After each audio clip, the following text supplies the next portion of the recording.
En fait, il faut que vous reteniez une chose, que c'est difficile, c'est vrai, mais c'est pas la difficulté qui est censée être un facteur qui va faire en sorte que vous allez échouer ou vous décourager. Il faut vraiment que vous gardiez en tête votre objectif. Si vous êtes là, c'est pas pour rien. Vous savez ce que vous voulez faire, vous savez pourquoi vous êtes là, et c'est tout, c'est tout. Vous vous concentrez juste sur vos motivations, sur ce moteur-là qui va vous pousser par la suite à être la personne que vous avez envie d'être, être médecin, être chirurgien, être sage-femme, mais gardez en tête votre objectif jusqu'au bout. Vous découragez pas.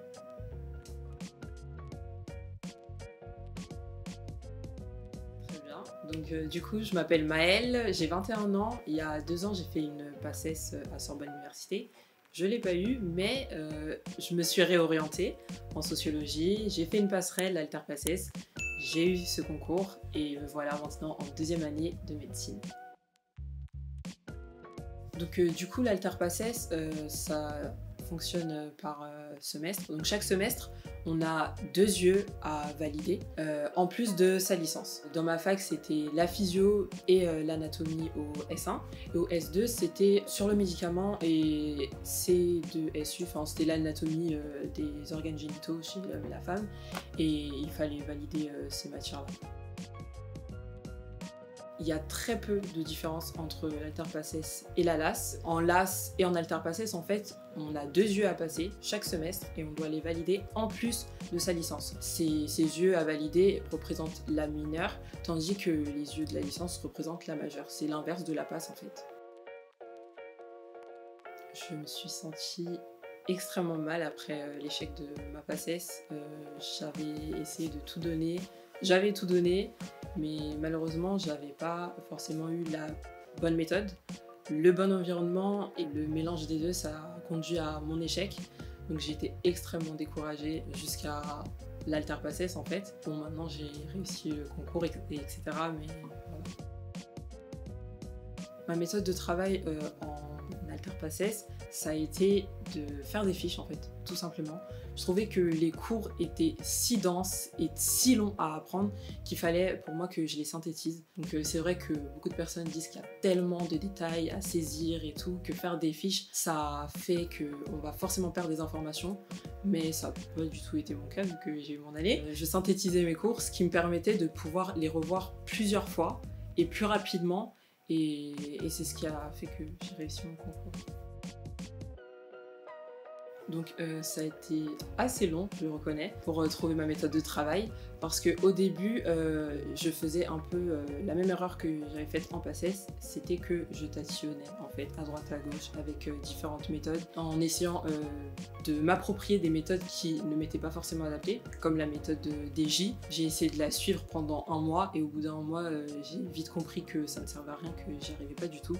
Donc c'est à ce moment-là que j'ai décidé de faire mes fiches et de les revoir en fait quotidiennement, de faire des annales. C'est surtout les annales, les QCM qui m'ont vraiment permis de saisir les informations que les professeurs recherchaient en fait. Donc une journée type pour moi en Alter PACES, c'était fractionné entre ma licence et les yeux en santé que j'avais. Donc en fonction de mon emploi du temps que j'avais en licence, je devais placer mes heures de révision pour l'Alter PACES à côté. Donc si j'avais un ED en sociaux de 10h à 11h, j'allais participer à cet ED, etc. Si à l'issue de cet ED, on devait nous donner une dissertation à faire dans une semaine, cette dissertation, je la faisais directement après que l'ED soit fini pour que tout mon après-midi, je puisse la consacrer à mes cours d'Alter PACES. Je recommande à tout étudiant qui est en LAS de faire des QCM, parce que c'est en faisant des QCM qu'on va se rendre compte de ce que les profs attendent de nous, des détails qu'ils cherchent à nous faire comprendre, les pièges qui nous seront posés le jour de l'examen, faire en sorte de se focaliser un maximum sur l'UE santé, sur les détails, etc. Mais ne surtout pas délaisser sa licence, parce que beaucoup ont été perdus sur ce point-là en délaissant leur licence. J'ai pas du tout délaissé ma licence, vu que je savais qu'il était primordial pour moi que je valide cette licence, mais aussi que j'excelle en fait. J'expédiais toutes les tâches que j'avais à faire dans ma licence pour avoir un maximum de temps pour mes yeux santé, mais je l'expédiais de manière très rigoureuse en fait. Je donnais tout de sorte que j'ai d'excellentes notes pour pouvoir être parmi les premiers classés en fait à l'Alter-Passes. Donc durant mon année d'Alter-Passes, je me suis dit, après un mois où je tatillonnais à m'approprier des méthodes qui n'étaient pas les miennes, les études de médecine en fait, c'était dur sur toute une décennie. C'est pas juste une année de concours où c'est difficile et après le reste c'est pompélope. Il était hors de question que je m'approprie un rythme ou des méthodes de travail que je pourrais pas garder les années qui allaient suivre en fait. C'est pour ça que dès que je me sentais un peu mal, dès que je voyais que j'avais envie de prendre une pause, je la prenais. Sans aucun remords, sans aucun regret, je prenais mes pauses. Si j'allais scroller sur TikTok pendant 5 heures, bah, j'allais le faire.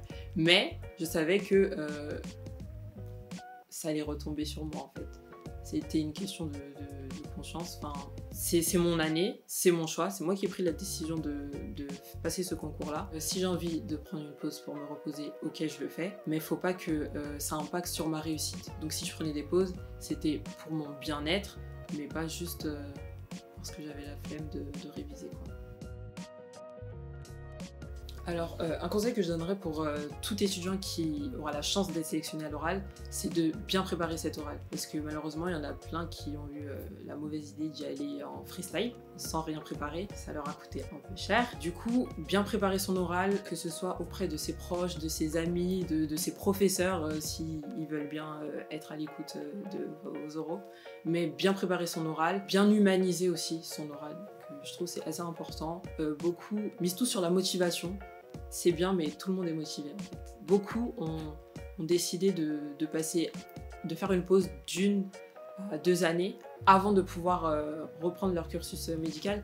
Donc la motivation, certes, c'est un facteur très important pour cet oral, mais pas décisif, vu qu'il y aura des centaines d'étudiants aussi qui auront la même motivation que vous. Selon moi, avant de commencer sa passe, un néopasse devrait comprendre quelle est sa méthode de travail. Pour moi, ça a été un élément qui a été décisif dans mon échec de la PACES.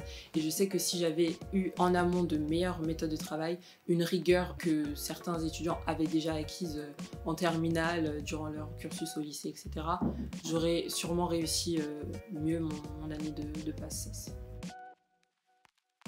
Selon moi, une erreur que beaucoup d'étudiants en PASS et même en LAS font et qui pourraient éviter, c'est d'essayer de s'approprier des méthodes de travail qui ne leur est pas du tout adaptées en fait. La méthode DJ, c'est une méthode qui est connue par la plupart des étudiants en médecine, mais c'est pas forcément celle qui t'est adaptée à toi personnellement.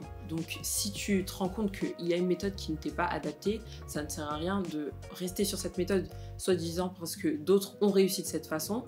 Parce qu'on se rend vite compte que quand il y a 300 prix en médecine, les 300 prix ont eu 300 méthodes de travail totalement différentes. N'hésite pas à changer de méthode de travail si celle que tu as actuellement ne te convient pas.